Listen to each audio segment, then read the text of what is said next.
Time for the 49ers Rush podcast.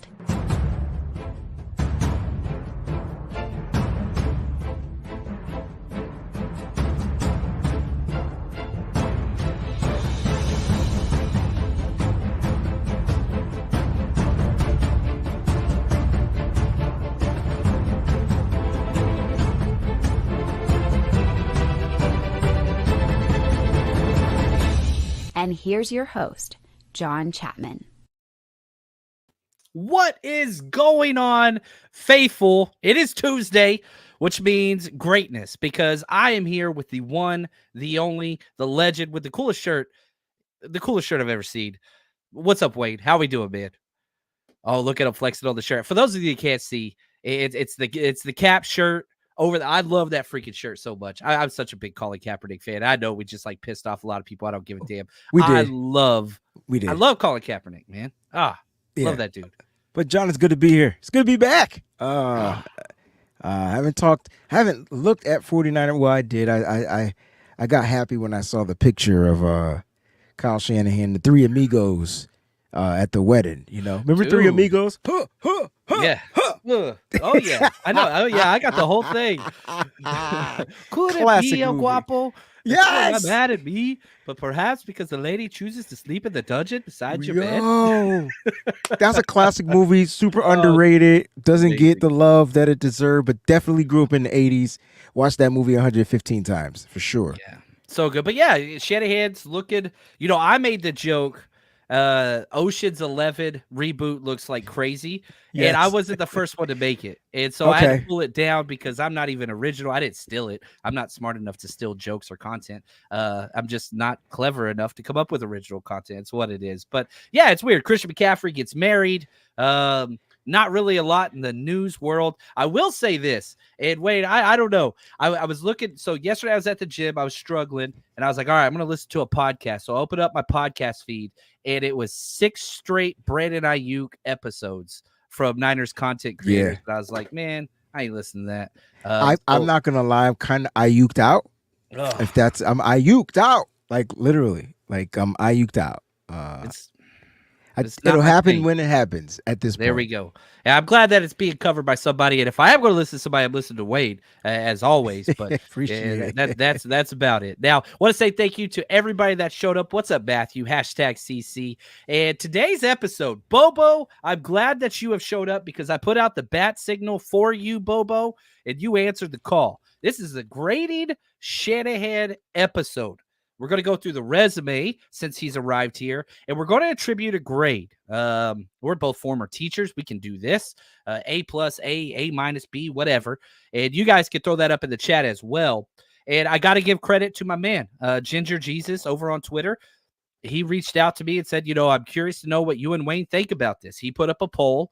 How would you grade Shanahan? And so that's kind of where this episode got started. So shout out to him. He's known as the Kyle Juszczyk touchdown checker during the season. Ginger Jesus in the offseason always does great work. So Bobo, I appreciate you because Bobo's still a little upset, as a lot of us are. He comes up and he goes, I got to criticize Kyle Shanahan for being a choker without getting blocked today. Bobo, we ain't going to block you. We love you, man. He says, Lombardi blocked me for saying as much. Your accomplishments and wins mean nothing if you don't deliver a ring. That is definitely one side of the sports argument. A lot of the old hats that I talk to, it's a ring or nothing. And then I'm like, well, why do you watch the regular season games? Why do you watch the wild card round? Why do you watch the divisional round? Why do you watch the NFC Championship? It's ring or nothing.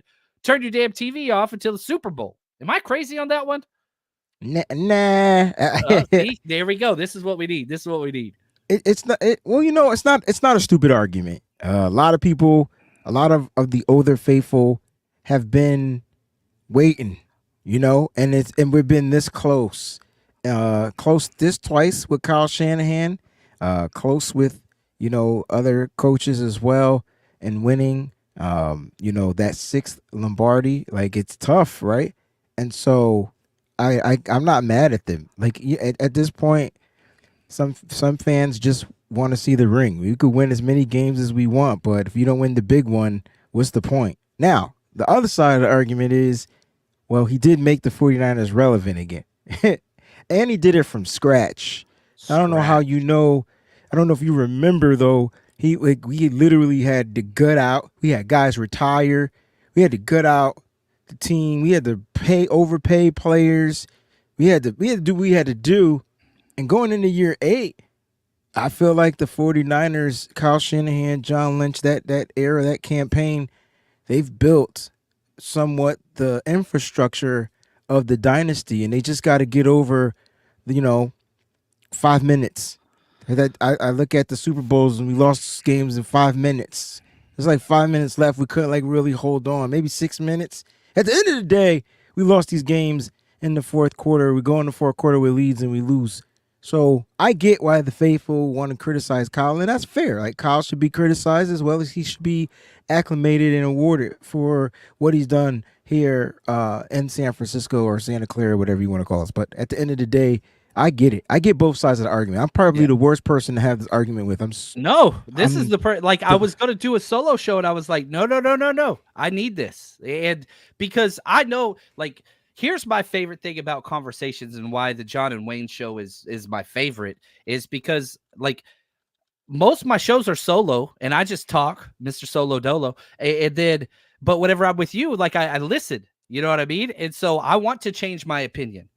And I'm not trying to belittle the fact that a championship doesn't matter. That's not it at all. The pain is real. John Chapman hurts. Chapman is in pain, has been for 30 years.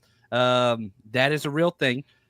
But at the same time, I don't know. Even being a part of it as a coach, like we would sit around and look, do what you got to do to get into the playoffs. From there, you do your best. Hopefully the ball bounces your way sometimes and some things go your way because, golly, man, you got to play against people like Patrick Mahomes. Like, it's tough.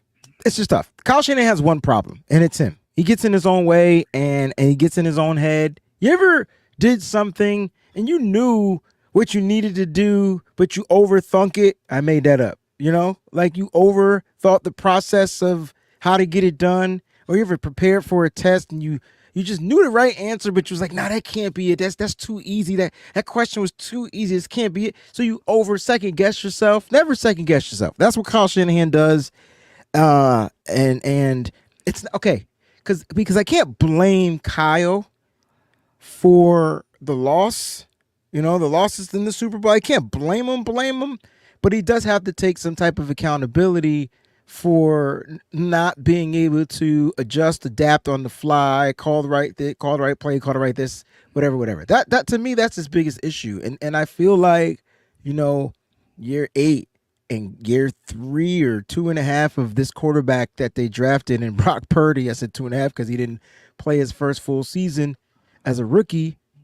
I think that trust, I think that Kyle has to say, here's my trust card, go out there and play quarterback. Like, I think if he does that, he'll start to be accepted a lot more because I'm okay if we lose games, especially if we lose them and trying to win them, if that makes any kind of sense. But to lose games when you're playing it safe, like that's not going to win. Not against a guy like Patrick Mahomes and Andy Reid, which that photo confirmed 49ers Super Bowl win. That mustache, that's the Reid stash. Oh, that's what I got out of the photo. You get what you get out of it. I got the Reid stash. Reid stash wins Super Bowls. Kyle Shanahan needs to keep that, rock that for the season. Don't shave, Kyle. There we go. Jack says reminds her of Weekend at Bernie's. Classic movie. Another classic 80s movie, man. Another classic 80s movie. Funny as hell, too. Funny. All right. Let's do this, okay? Bobo, appreciate the super chat, my friend. He says, I have a hard time forgiving Shanahan for blowing double-digit leads. Not mad at him. Twice late in the game of the Super Bowl. Respect. Countless Pro Bowlers, all pros played. Now, here's another thing. It's easy to lump the two Super Bowls together. It's easy to do that. And, like, the whole choking, whatever else, and all that stuff, that's fine. The 49ers outscored the Chiefs in the fourth quarter in overtime. Like, they scored 12. We scored... Oh, sorry. Yeah, it's 12-12. My bad. We tied him. So, like, it's not like he fell off a cliff at the end of the game. The third quarter is where he struggled in the second Super Bowl. The fourth quarter is where the implosion happened the first time. So, there are different ways. The one common denominator is the play call it, abandoning the run in the third quarter, and then I think again Patrick Mahomes. Like, do you not just step back and say like Patrick Mahomes is the best player in the NFL, the best position? It's not even close. Oh yeah, it's not even an argument. You can't even argue about that. Like he's the best player in the NFL. Here's my thing next to Trent Williams. Here's my thing though. Like at the end of the day, I just feel like when you play it safe, you lose. You got to play to win, man. Yeah. Like and this is why you Bobo's play to win. You the play game. the game. That's why Bobo's pissed. Bobo, stay pissed. Stay pissed. You should be pissed off. Stay pissed. Literally, because we cannot continue to play to lose. And you're right. This Super Bowl was 10 times worse than the first Super Bowl 54 with Kyle Shanahan. Because now, when you look at this team, it's all pro, Pro Bowl. I can't even say Pro Bowl anymore. It was just all these phenomenal players. And we lost to one guy and a coach and a defensive mind.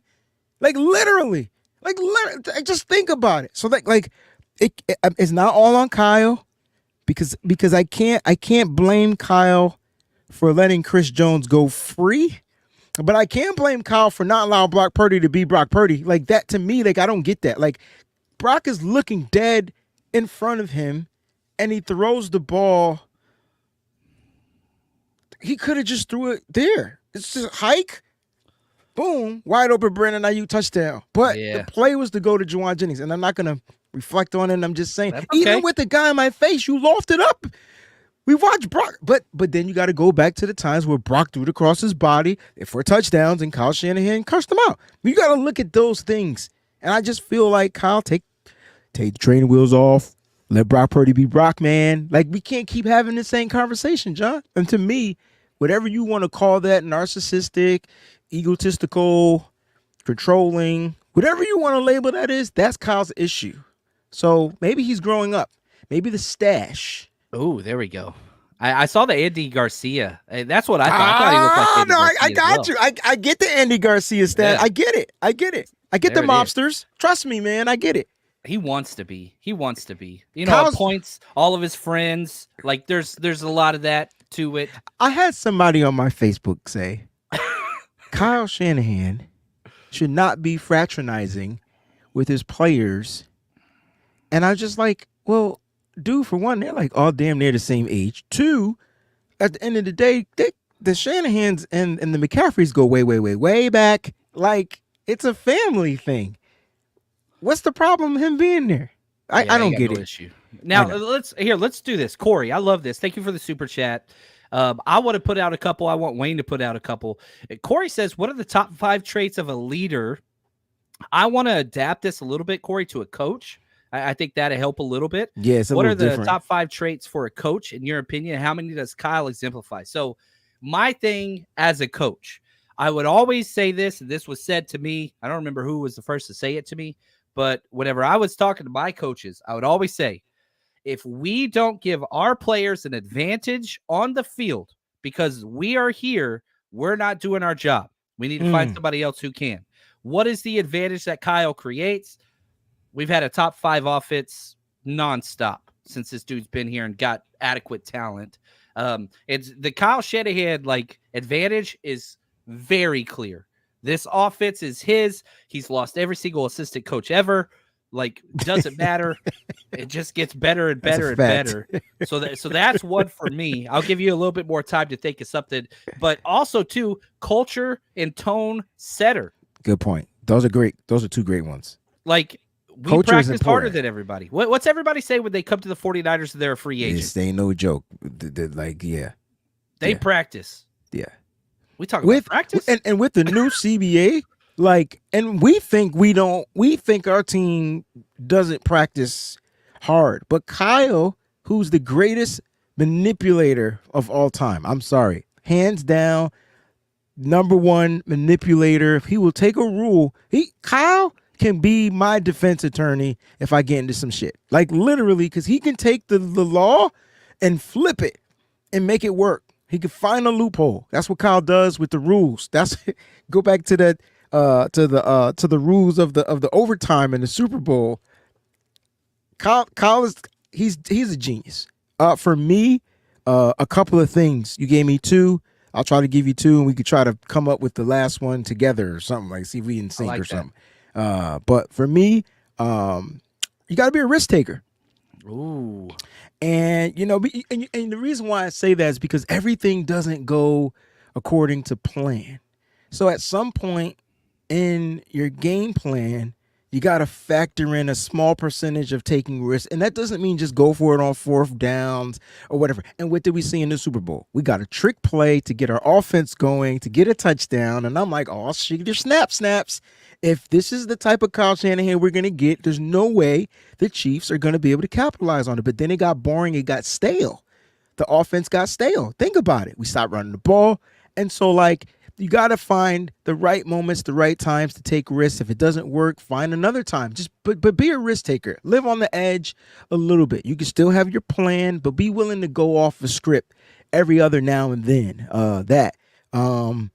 And I think the second thing for me is when things just don't go your way, you got to take accountability. And I feel like our coach struggles with accountability because he be right. Like if this guy would have did this because this guy forgot to do this and this guy would have did that, it would have been touchdown. And you know what? He's right. But that didn't happen. And so I would love to see when coaches take accountability. I feel like they would gain so much more from their players. I think the fans would be like, yo, that's a real dude, right? You know what I'm saying? Even if he didn't make the mistake, he owned the mistake. You know what we see Brock do? He takes accountability for the good and the bad. You know, it would be cool to see Kyle Shanahan. If that's one thing, to me, what leaders take the risks and leaders take the blame. Period. Yeah.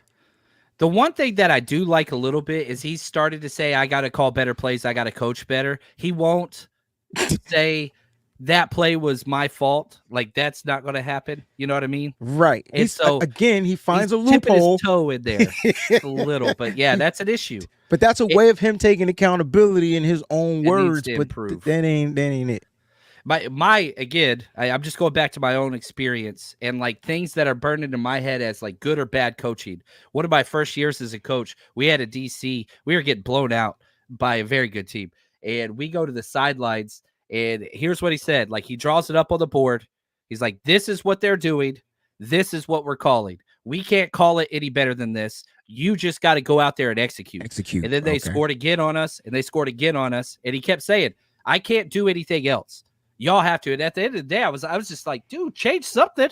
Like, dude, that's great. You're winning on the board. That doesn't translate. Like at some point, you've got to do what you got to do to get it stopped or to whatever. I was a defensive guy, but like, that's cool. You won on a chalkboard. Awesome. Go play Madden. This ain't Madden. Every offense needs to have an annexation of Puerto Rico.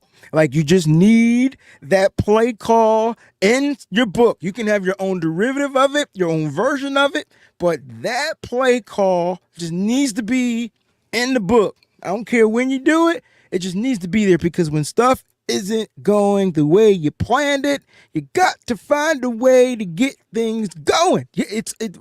Kyle Shanahan's offense is all about rhythm.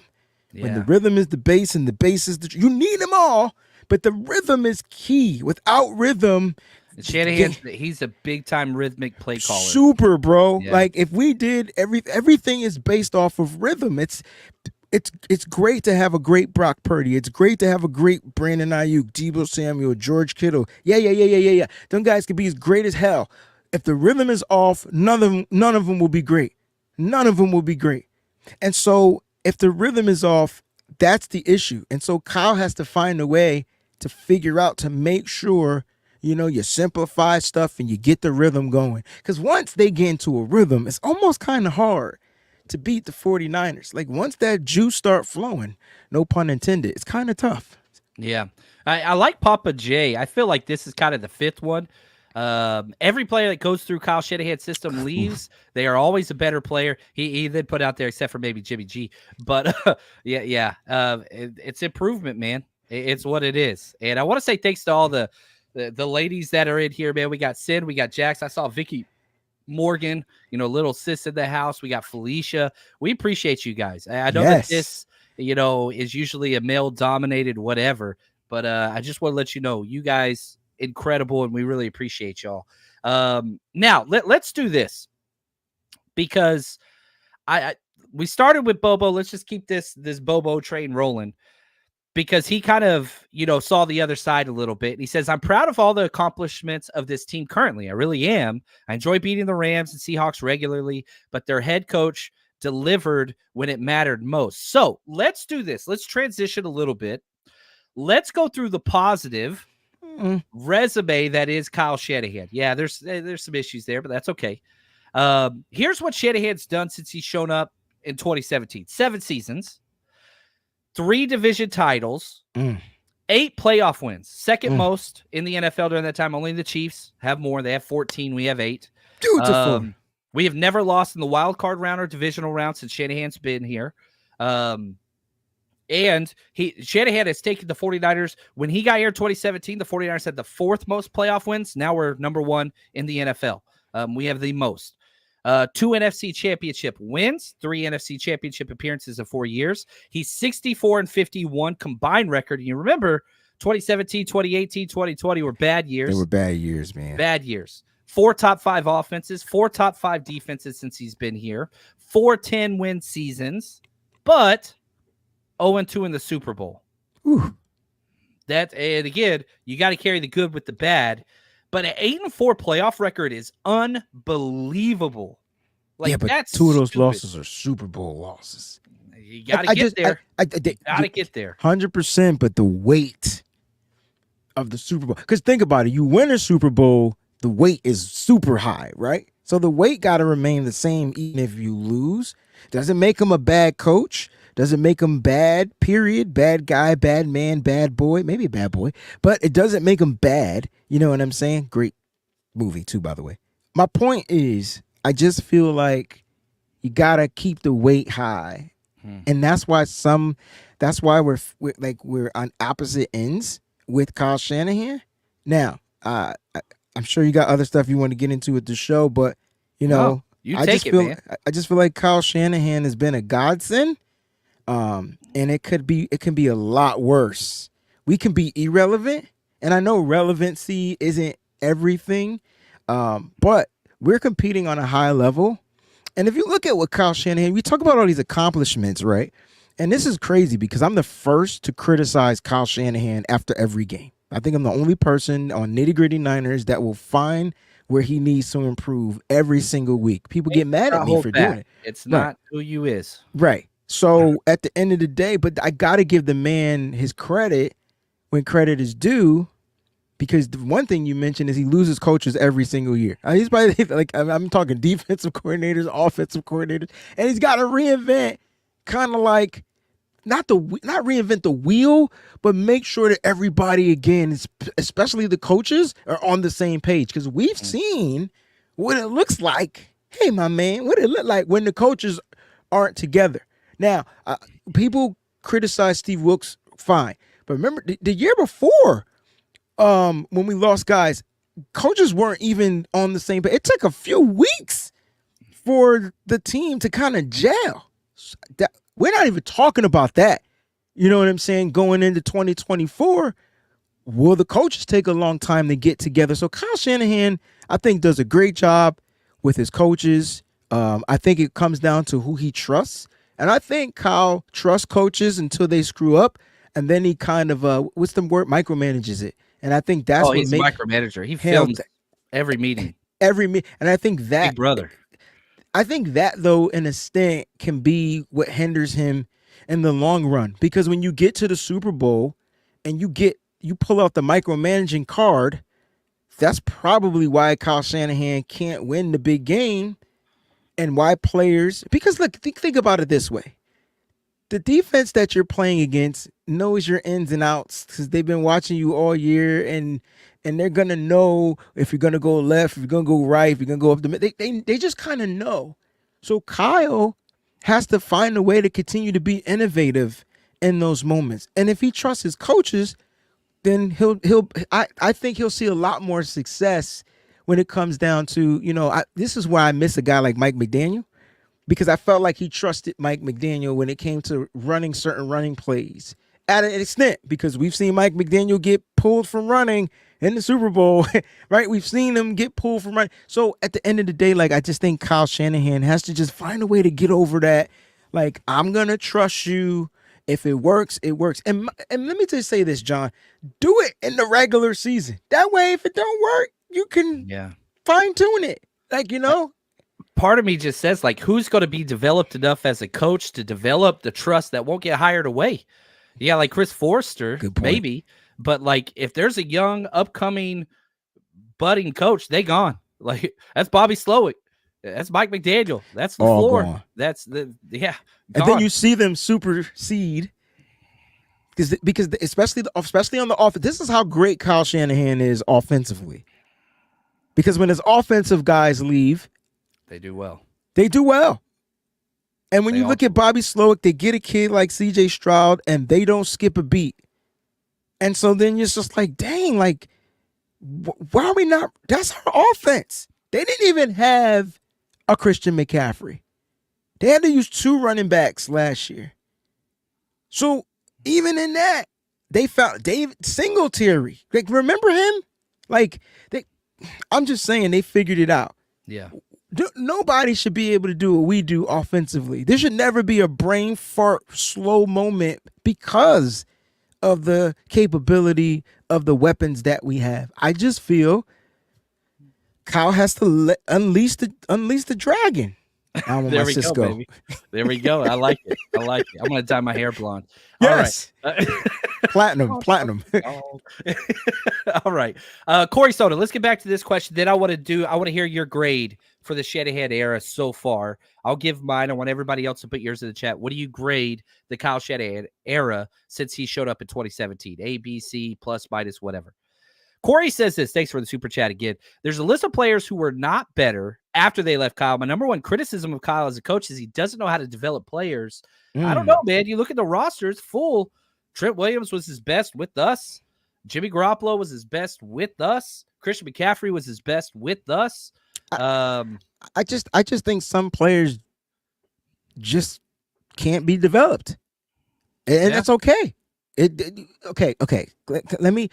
Let's just rewind, Corey. Just look at it from a different perspective if you can, because I don't know why I do this, but I kind of see you bring in guys, you draft guys, and you're hoping you have an inkling of them being able to fit your style, your system, right?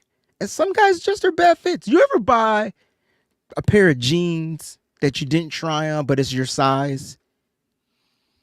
My thick old legs, dude, that don't work. But do you get what I'm saying? They make so many different types of size 40 jeans and cuts and brands. They all don't fit the same. And I think when you draft a player, you're thinking you're going to get this type of style of wide receiver. Then when he gets into the thing, she struggles learning the playbook, or he's not a great blocker, or he's not this, or he's not that. And even though you might have saw inklings of that, like, learning this system is ridiculously hard. If Deebo Samuel in year 6 continues to say how hard it is, that lets you know how hard the system is. And we've watched Deebo excel to all pro, right? One of the 2 49er players, maybe, and maybe Kyle Juszczyk, you can say, and Trent Williams, as far as skill players that have made all pro. Christian McCaffrey, Deebo Samuel, and George Kittle. And I was going to say Kyle Juszczyk, so maybe 3 or 4. But that's how hard it is. So you can't say that all these guys don't develop. Some guys just don't develop, and it's okay. You move on from those guys. You send them to different teams, and you see if they can fit those systems. And if they do, cool for them. Maybe they just fit the system. Some guys just don't fit the system here. But the guys that do, the guys that are willing to adapt, the guys that are able to learn it, Kyle has produced several All-Pros. That's tough. I like it. So, Wade, here we go. Give me your grade. Kyle Shanahan, 2017 to now, the whole everything. What do you give him? 1-letter grade. I want to hear it. I'll give mine, and then we'll go through some of the comments here. Yeah, man. Look, I like Kyle Shanahan. It's a B+, A- for me. 89 to 91 in that area. I like to give number grades numerically so you can understand. But when you look at what he did in 2017, when you look at the pieces that they decided to move on, when you look at the players that they have developed, and we're winning games and we're relevant and we've been to the Super Bowl, we probably would have been in the Super Bowl more than twice, but injuries happened. I think Kyle Shanahan is doing a fairly decent job. I just feel like there's one factor that he has to find a way to adjust. And if Kyle did some fine tuning, if Kyle did some reflecting in the mirror, we talked about those 5 quality leadership qualities of a coach. If he's watching the show, maybe he'll be like, you know what, I could fall back because I could trust this player now. Like, this player has proven to me they've earned my trust. And trust has to be earned. Some people are different with trust. Some people will give you the trust, and then when you lose it, good luck getting it back. Some people will just make you earn it. And I think that's Kyle. Kyle wants you to earn the trust. It's not given. You have to earn it. And so there's nothing wrong with that style or that method. But when it comes to having a quarterback, you can't baby the quarterback. You can't walk him, you got to let him run, right? Because he's past crawling, he's past walking, he's ready to go. I think this is the season where we'll see a different mindset from Kyle Shanahan. So if we can win that Super Bowl, Kyle goes from A- to A+, just like that. That's how much weight that Super Bowl will have. Just one. So it's B+ A- for me. Yeah, and we go through. I love all these. Bobo says D+. Rob says overall he's got to get an A. Javier, look at it. He broke it down. He says OCA, leadership B-, play calling A, clutch moments D-, team management B-, overall B. I like it. And I'll again a couple more. I like this one. Rob D. Arthur Fonzarelli. Hey, there we go. I like that. It's crazy though, right? Like, and I hate to see low grades for Kyle, but I respect him. But what clutch moments did Kyle screw up on? And you get to the Super Bowl, I don't see him screwing up on any clutch moments. I feel like if Spencer Burford just knickknacks, blows a breath of fresh air, it might have gave Brock a slither of time to complete that pass accurately to a wide open Jawan Jennings. Don't forget he was wide open too. I don't know, man. I mean, but that would have been a couple times we fumbled once. They got them all back. We got one back. We got one back. That's just what it is. I know. Overall clutch moments maybe, but I just feel like, to me, the Super Bowls weren't clutch moments. But then again, there were 2 plays. I felt like his clutch moment plays weren't executed properly, so I feel like I can't blame him for that. Dude, but offense walked off the field with the lead 3 times. But as far as play calling, we can crucify Kyle Shanahan. Like, that's another topic. Like, my biggest issue in the first Super Bowl was Raheem Mostert had 0 touches first quarter, and then you abandoned the run late. In the second Super Bowl, you quit running in the third quarter. Like that's what I'm saying. Moments. Right. So, but to me, those wouldn't be clutch moments because in the clutch, if Jimmy and Super Bowl 54 just play call was perfect. Play call was perfect. If he just hit the wide open George Kittle, play call was perfect. And then I'm with you, man. No, you're good. No, keep going. I'm sorry. I just it's just play calling definitely would be. It's not even the play. It's consistency of the play calling. Like just. Run the goddamn ball. If we're a run team, why don't we run the ball? Help me understand. You 8 in the box, 9 in the box. I don't give a fuck. Just run it. Run the ball. You got 15 running backs. And I know one of them could beat 9 in the box. You don't use them though. I ain't mad about it. I'm with you. Cynthia, she says B+ with a Super Bowl. Javier B. Felicia A-. I'm an A. And I get it. And here's why. Let's transition to this. And real quick, Donald, this is a solid. He says Bill Walsh is still a better coach than Kyle. Nobody disagrees with that. Can't disagree with that. Hey, let me ask you this: is George Seifert a better coach than Kyle Shanahan? Yes. Okay, I just want to make sure has more wins than Bill Walsh. Just want to make sure we're on the same page. But when we mentioned George Seifert, is because he inherited Bill Walsh's team. No, he didn't. They never won till Bill Walsh got there. I am categorically in the George Seifert fan. I just made John mad. He got red. Did you see John get red? Wait a minute. Red, but I just got redder. I'm like the Hulk. What's your secret? I'm always red. But like, no, George Seifert, the 49ers were not the 49ers till he showed up in 81 as the DC defensive coordinator. Yes, sir. And built the defense to be championship level. It was championship until he left. He still stayed championship level even after Bill Walsh. I'm not saying he's better than Bill Walsh, but I'm just saying Seifert doesn't ever get the credit. Never. The 90s starter pullover, and I am encapsulated. Mm-hmm. I'm just, this is it. Seifert, I'm sorry, I don't know how we got here, but I know how, but I won't remind you. Seifert, giant gap. Shanahan, then Herbert. That's Herbert, Harbaugh. He's coaching. That's me. Do you agree? I think those are my guys. I can't front load. I would have ran through a wall for Jim. Like Jim just made you feel like you would run through a wall, but as far as who's the better coach, it's definitely Kyle Shanahan. Yeah. I mean, he's been here longer now, which is weird, but got way more playoff wins, built from scratch, whatever else. Anyway, now, so here's why I say A. Okay. Yeah, he's done everything but win a championship. You've got the best looking into 2018. You're the odds-on favorite to make it back to the Super Bowl, whatever else. Now, here's my question. Let's say for some reason, Kyle Shanahan's no longer on the 49ers for whatever reason. I don't really care. Who the hell, if you could have anybody, who would you replace him with moving forward? Not just for 2024, not just for the next decade. If you could pick anybody, college, whatever, who are you picking? That's a tough question. I thought you were going to say Jim Harbaugh, which I don't think he would even. No, he would never come back. He would never come back here. That's a tough question. I would pick you, John Chapman. Oh, look at Wade. I think you would be one, a great player's head coach, right? Number 2, you listen. Number 3, you're not afraid to take risks. Number 4, you just instill all these. You're a great guy. Like, you're a great orator. People will understand like where you're coming from. You break stuff down into simplest form. Not every player learns on the same level. I think that's Kyle's issue. That's why you got these coaches. That's why I said you got to trust your coaches. Kyle gets 1 + 1, and Kyle does it the hardest way possible. It's really simple. If you take this object and you add another object, and it's going to be 2 objects. But Kyle's going to be like, yeah, well, the derivative of that plus minus the square root of nah, that's not.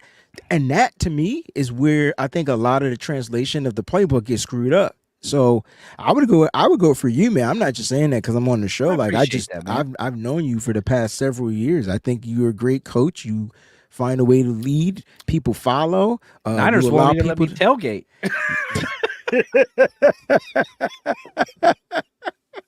They won't even let me tailgate. That's because you know why. Yeah, that's what I won't say it on your show, but I'll do it on mine because I don't care. But you know why. It's what it is. We love you, 49ers. I like the answers in the chat. The first one's Prime. I'm the most anti-Prime coach in the world. I can't stand that human being. I know that's not a good take, but I love Prime reasons. though. He's gonna turn players into dogs and I forgot the other word. Yeah, we'll see. We'll see what happens again this year. Just like last year. Flash of the pan. We'll see. D'Amico, Ben Johnson, I like. Mike McDaniel. My answer is Sean McVay. Like, he's the only coach that comes to mind that's like. There's nothing I like about him. I don't like him. But I do love the way he adapts everything. It changes everything. It gets the most out of players. I'm not saying I'd take him over Shanahan, but I don't have a problem with that. Andy Reid's he's too old, and just all the felons and stuff. I want to be able to bring my wife and kids around the team without them being threatened. But it's what it is. Funny. It's what it is. Right here. Why the Prime dislike? Man, I coached at Duncanville where he started his Prime prep thing, and we shared field, and I saw. Oh, it's personal. I saw what happens to high school kids. Anyway, I don't know. I'm always going to side with kids. And so him being at the college level is still a problem. He should be working with adults only, should not be allowed to work with children, in my own personal whatever. Don't screw over kids, man.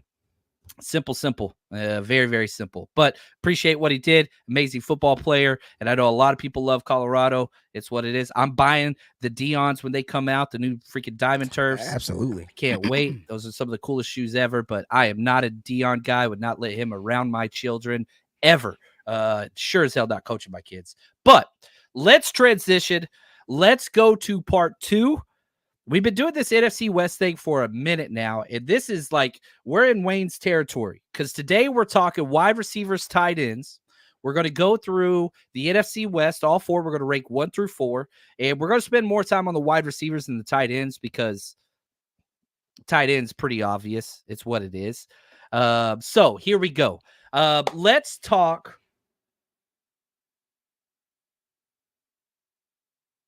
I think John froze up. You guys can still hear me out there? Can I get a hell yeah? Man, I miss Stone Cold.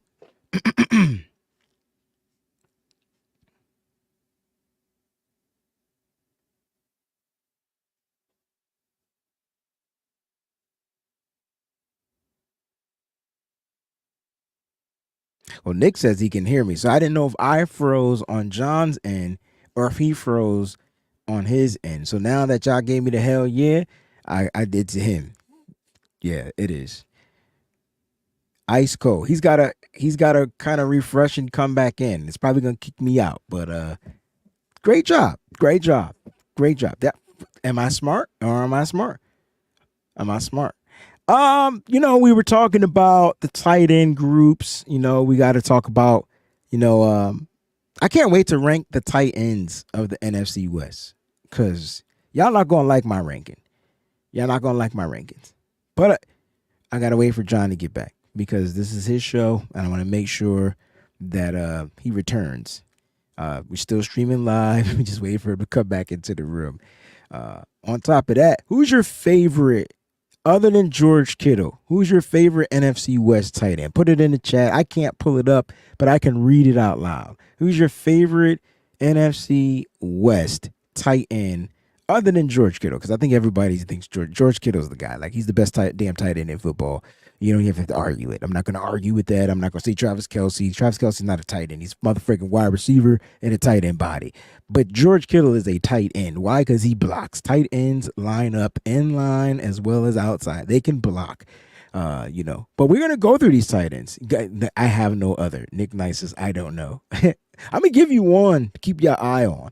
All right? I'm going to give you one. Arizona Cardinals, Trey McBride. Keep your eye. Vince, you are the motherfucking man. Felicia, I see you as well. Is Zach Ertz still in the NFC West? I thought he left the NFC West. But McBride is going to be a problem in the NFL. McBride is going to be a problem. There he is, man. There's my guy. Ooh, man, internet shut down. That ain't good. Nah, Comcast. We need $55 back, Comcast. That's right. Yeah, Xfinity. I got AT&T, which I did not want, but it's the only place that gets reception in my house. It's what Gotcha. It is. Sorry about that. So I want you to continue on. I was just having fun. I was asking them who's their tight end other than George Kittle in the NFC West. They couldn't use George Kittle, and we got a few Trey McBrides. We got one Higbee. So people Ertz know about is gone now. He's not there anymore. Yeah, that's what I thought. I thought he went to the NFC East. Look at Law 2. Really? Yeah. I'm not mad at that. No, I ain't mad at that. Man, it's not a good. I loved Noah Fant coming out. He did look good, but you know what? Noah Fant to me should have been utilized like a Travis Kelce. It's kind of like a wide receiver and a tight end body. And if Denver, wherever he went first, would have used him properly, that's when he was drafted by Denver, he would have been a lot better. And if Seattle sees the way we see it, maybe they'll utilize him like that. There we go. So let's stick with tight ends. Okay, so here's the tight end room for Arizona. Trey McBride is their starter. Elijah Higgins. They drafted Tip Ryman in the 3rd round and Travis Volpe. There we go, Tip. So that's Arizona. Then we'll go with the Rams. Tyler Higbee, Colby Parkinson. Was with Seattle. They brought him over. Davis Allen. You remember him out of Clemson last year? Sure enough, do. And Neil Johnson, undrafted free agent this year. Then we got the 49ers, Kittle, Logan Thomas, Eric Saubert, Braden Willis, Cameron Latu, and then Mason Pline, their undrafted free agent. Then we'll go Seattle. Noah Fant, Pharaoh Brown, AJ Barner, 4th round pick this year, and Jack Westover, undrafted free agent. So Wade, it's Kittle, then kind of everybody else. Yeah. Who's the worst tight end group? I think it's Seattle. I think Seattle has the worst group, in my opinion. With Noah Fant there, even with Noah Fant there. I like the depth better on the Rams. So it was between the Rams and the Seahawks. But I think Higbee puts the Rams a little bit ahead of Seattle. I just do. If they would have kept my man Kobe, then Seattle would have been third. Ooh, I like that. You know what I mean? Because Davis Allen's there too. Like they've got Bree. But we don't know. Like, but if they would have kept Kobe, they would have. That was a cool 1-2 combo that they could have took advantage of. But they just didn't know how to utilize their tight ends. But I feel like he's gone. So with him being gone, and I think he's with the Rams now, right? Yeah, right. The Rams are ahead of them. So that's my 4 Seattle, 3 Rams, 2 Arizona, because I think Trey McBride just might be top 5 tight end in the NFL this year. Yeah, I think so too. And I really like Elijah Higgins. I really like Tip Bryman. I think that those 3 guys are really, really good. The difference is when you have an all-pro. Right. That's why I have the 49ers one. There's a lot of guys behind Kittle. Somebody's got to step up. Can Logan Thomas be what he was last year? Can Eric Saubert be that blocking guy? Can Willis or Latu step up, one of the young pups? Yeah, but Kittle's the difference. You put Kittle on any one of these teams, they're the number one. Hands down. We'll see how that lasts. So I've got the same. Now let's spend our time right here on wide receivers. Oh, this is going to be fun. It's going to be tough. We're going to go team by team, okay? Let's start at Arizona alphabetical. Okay, 3 wide receiver starters for each team, and I don't like to put rookies in the starting lineup, but with Marvin Harrison Jr., don't have a choice. No. He's starting. He is their starter week 1. Yeah, Marvin Harrison Jr., Michael Wilson, Greg Dortch. That's their 3 starters. Their veteran backups, Zach Pascal, Chris Moore, and they have Tajon Palmer, 6th round pick this year, and Xavier Weaver, undrafted free agent. Talk to me about this Arizona wide receiver core. Young core, but pretty good. Pretty solid. I know we don't know what Marvin Harrison Jr. is going to do, but we know what Marvin Harrison Jr.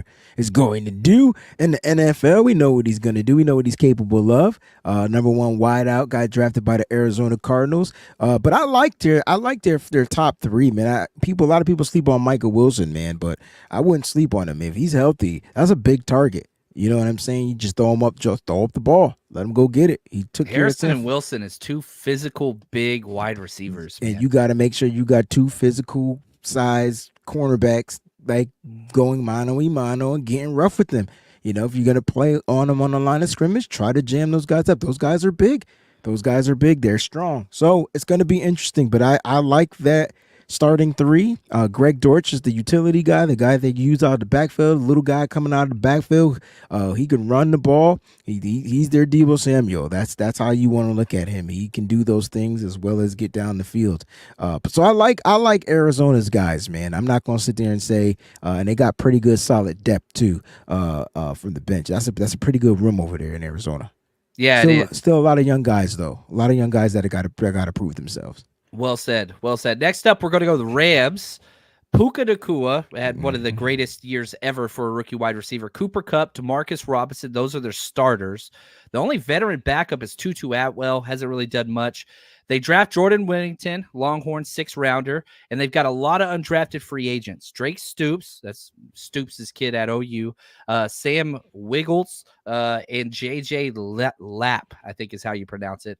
But Rams, I mean, they're 2 guys. Most out of these guys. Those 2 guys, it's hard to count the Rams out because no one knew Puka Nacua was going to do what he was going to do last year in the NFL. But Sean McVay did, right? Sean McVay did. They switched up the game plan with Matthew Stafford, became a quick throwing team opposed to getting the ball down the field like the things we used to see when they had Van Jefferson and those guys. They switched it up. They got the quick release quick guys. They got it to Puka Nacua, and so he definitely had a tremendous rookie season. And so when you look at Puka Nacua and a healthy, oh my gosh, what's their other guy?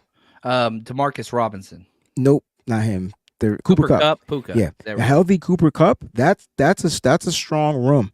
That's a strong room. And you can't count out Demarcus Robinson. That's another guy they can utilize. Tutu Atwell, I know you don't see much of him, but he's a quick guy that they can do end arounds and reverse plays and all that type of stuff to get the ball in his hands to where he's more dangerous because he's quick and fast. So they got a pretty good room. I don't think they have as much depth as the Arizona Cardinals, but I think their starters are better. Yes, I love this. He says, Rob D says Puka, Tutu, and Wiggles.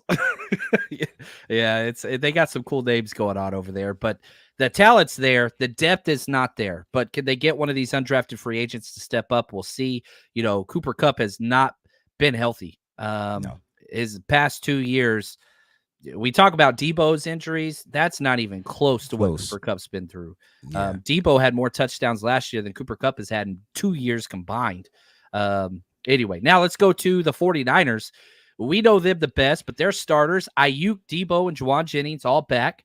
Chris Conley, Trent Taylor, the veterans, but then they go spend a lot of draft capital. First-round pick, Ricky Pearsall. Fourth-round pick, Jacob Cowing Jr., Still got Ronnie Bell and Danny Gray. We'll see if they make the 53 and what that looks like. But 49ers, help us. What is your overall take just on this 49ers state of the wide receiver room? Tough room, right? Because we're trying to figure out who's going to crack this roster. Like, if we go 6, who's going to be the top 6? It's tough because whoever doesn't make it, you're hoping they make it to that practice squad, but there's going to be teams that's going to be picking up some of Kyle Shanahan's guys. So it's going to be tough. The Niners got a tough room. They got great depth. I like the veterans. We saw them come through, especially in the Super Bowl. They brought Trent Taylor back. I thought that was interesting.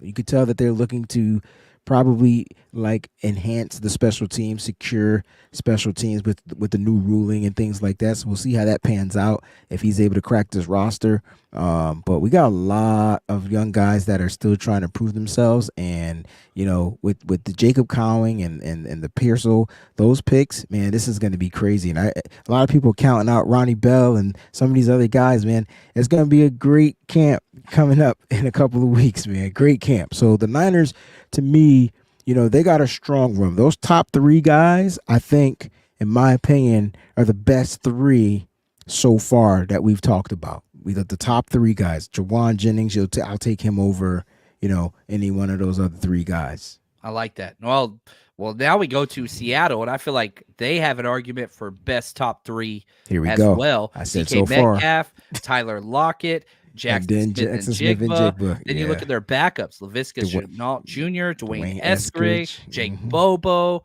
They got a couple undrafted free agents: Hayden Hatton and D. Williams. Tough room, man. Tough room. It's a tough room. Metcalf. I feel like Lockett is a little bit on the decline. We haven't seen much from JJ due to the injury last year. So to me, the Niners probably will have that edge. The consistency from the 49ers guys gives them, to me, the edge with the wide receiving room. But Seattle has a great group of guys. They have a great group from starters to the depth. They have veteran depth. They have young depth. They have guys that make plays. So Seattle is a room when it comes to the wide receiver position that you don't want to sleep on, because you already know what DK Metcalf can do. He gets the ball in his hands. If he gets in front of you, he's gone. Luckily, the Niners have defenders that know how to defend him well, and they kind of you got to beat them with someone else. But yeah, that's a tough room, though. I'm not going to sleep. I'm not going to stun on the Seattle Seahawks. So, okay, here's what I want to do. This is a little different. We've done top 3. I want to know who your top 5 wide receivers are in this division off the top of your head. I asked Twitter this, and a little bit of debate going on. Do you want me to share mine, or do you want to go? How do you want to do this, Wade? You can share yours, man. I feel like I got my top 5 in my head. It's tough. And this is just for 2024. Heading into 2024, who I think the best are, Puka Nacua is number one for me. With what he did with quarterback and all that stuff, 1,500 yards receiving. That dude did it versus everybody, including us. Ayuk would be 2, Debo 3, DK Metcalf 4, Cooper Kupp 5. That's my top 5 heading into 2024. That's a great top 5. That's a great top 5.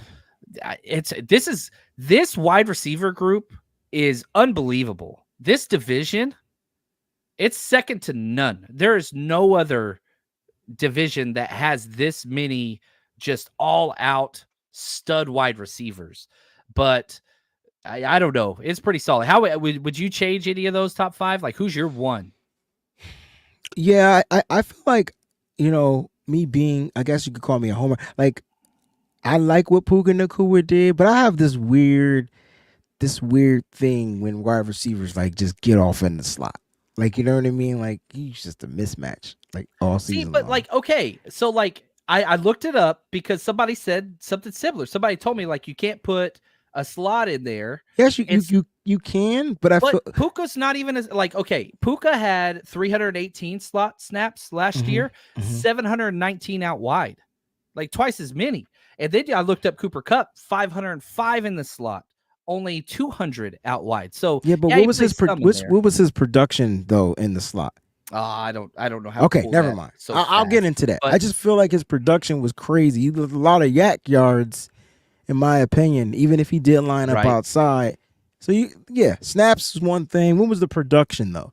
I just feel like when we saw Cooper Kupp, when we saw Puka Nacua go off, he was just catching the ball quick, running that line, and you couldn't bring him down. He was tough to tackle. So he's definitely a top 5 guy. But I don't know if I have him number 1. I still feel like I think Ayuk is the best receiver in the NFC West. I think Brandon Ayuk is number 1. I think DK Metcalf is number 2. It's just kind of like where I am with it. I don't know if I'm gonna have Cooper Kupp in here because last 2 years were rough. They were rough. Can he come back? He should be able to. But what if his time is done in the NFL? Like, what if his time is done and he becomes what you just said? They have to utilize him in the slot. So I don't know if he's gonna make my top 5, but I know this is gonna be unfair. I'm gonna put Puka Nacua 3. I got Debo 4. Okay, and here we go. I'm putting Marvin Harrison Jr. as my 5th guy. There we go. He's that damn good. Aaron said he's going to be cracking the top 5 in those I didn't even see that. I'm telling you. He's that good. Listen, look, I know I don't like Kyler Murray. I don't like nothing about him. But he got a guy. I'm going to leave it at that. He's got a guy. And we've seen him with DeAndre Hopkins where he'll just pepper the hell out of somebody, Forgot about that. He's got a guy. I'm not saying Marvin Harrison Jr. is D-Hop because D-Hop could win one-on-ones, hands down. It's just what he did, right? He still does. But Marvin Harrison Jr., big guy, big receiver, good speed, great speed. Can take the top off the D. He's that guy. I would like to note, just for the people at home, this is another episode of the John and Wayne Show where Wayne openly praises players from the Ohio State. I just forgot about that. And Jax just signed off, but that's okay. Where's Peachy at? She needs to be on here. Right.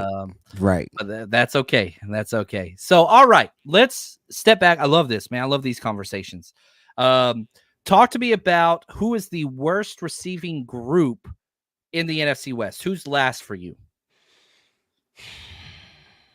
These are great teams. And why somebody's got to be number 4 in this group. They're still, I think, top half of the NFL. Maybe not one of these. I think this is tough, right? Because it's for me, it's got to be it's either the Cardinals or the Rams. You got to decide. I got mine. I'm not going to tell you mine until I'm gonna go with the Cardinals because they're more unproven. Right? I'm Marvin Harrison Jr. hasn't done it yet. Michael Wilson is not a number 1, and then it's blah, blah, blah, blah, blah, blah. So Cardinals got to be the worst group, but that doesn't mean they won't be impactful this year. Correct. Yeah, I'm with you there. I also had the Rams 3. If you're debating, I assume you're putting the Rams 3. But I have the Rams as a top 10 wide receiver group in the NFL. I went through and looked just briefly, like Cooper Kupp and Puka Nacua, and Demarcus Robinson's not a bad number 3. I was going to say they stand out, but it's tough when you're going up against Ayuk, Debo. I think both these are top 4. I think these are both top 4 wide receiver groups. And people forget Debo Samuel's like 100-something yards from a 1,000-yard receiver, and he missed several games. Yeah, he had 12 touchdowns, 1,100 total yards. But just 1,000 yards. He almost had 1K and missed like 3 games, right? Yeah. So just imagine, he was literally like 130-something yards away. It's so crazy. But man. Not number 3. I'm gonna go Seattle 3. Oh, you're putting the Rams above Seattle? I think so because it's something. I love it. It's something special about Puka and freaking and if they can remember I said if they could get Cooper Kupp back and he masterfully crafts in that slot. Oh, sugar! He stays healthy. Yeah. That's a Maroon 5 sugar too. Snap. Oh, I like it. Yeah, I can't hit the note right now. But that's a solid album. Yeah, it was. Actually, it was. So now you got 49ers 1. Is that correct? I got 49ers 1 and I got Rams 2. Yeah. There you go. I've got 49ers 1, Seattle 2, Rams 3, but close. And I mean, gosh, how do you argue? The 49ers kept all their wide receivers. Yeah. And drafted one in the first round and fourth round. And kept everybody. Yeah. At least which tells me that Kyle Shanahan is up to something. We'll see. He wants his cake and eat it too. He wants everybody. I just think he's up to something with this plethora of wide receivers. I think Kyle Shanahan wants like a never-ending story. Great 80s movie on the offensive side when it comes to his receiver. Atreyu! Sebastian. I cried. That dog had a deep-ass voice, too, by the way. Was that James Earl Jones? I just don't know if it was. I don't know. It had a deep voice. I love it, man. Well, Wade, this has been a great show, as always. It's always a good time. And carrying the show whenever my internet went out. We got all kinds of 90s references. There's Peachy. Peachy, I got to stop giving Ohio State player props. I don't know what's wrong with me. It's just the Peachy. I'm telling you, man. No, real recognizes real. Not during college, though. Not during the season. Right now, you're okay. Season. Yeah. We're in peacetime. Yeah. Not for long. Right. All right, guys, that's going to do it. Wade, take us out of here, man. Fun show as always. Guys, it's summertime. Listen, I tell you what, man, training camp is on the way. Stick around right here. Make sure your alerts are set to all. That way you don't miss an episode right here on the 49ers Rush. Stay strong, faithful. Till next week, we out, baby. Peace.